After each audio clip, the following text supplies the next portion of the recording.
Hey, what's happening, guys? Quick recap. This big old dead tree fell down in the woods, so I got lucky. So I got some nice dry firewood. I'm gonna bust it up. If you're a tree person, I'm sure you probably know all this stuff, but this one's not hitting the ground yet.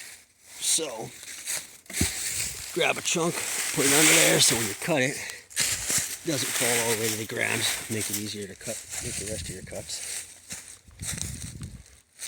Oh, thanks for stopping by the way.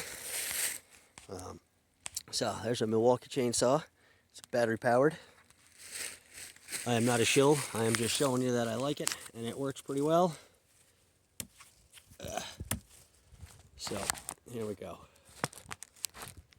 There's my, oops, sorry. Let's see if that'll do it for you.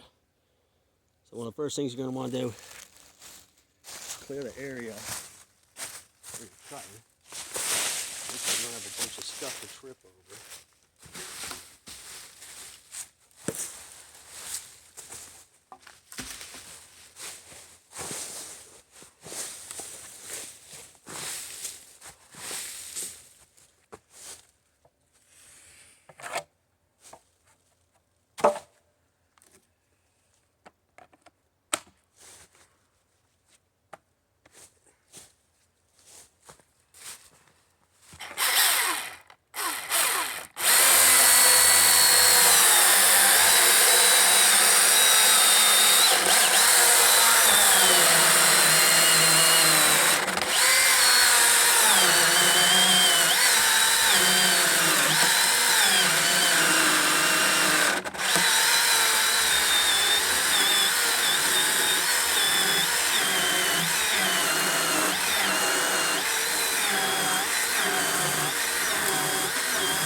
So for an electric saw, does the trick. Pretty happy with it. Only thing I put on it is a chain. This is the third season with it, so that helps you out. Terrific. If not, hope I didn't waste your time. Have a great day.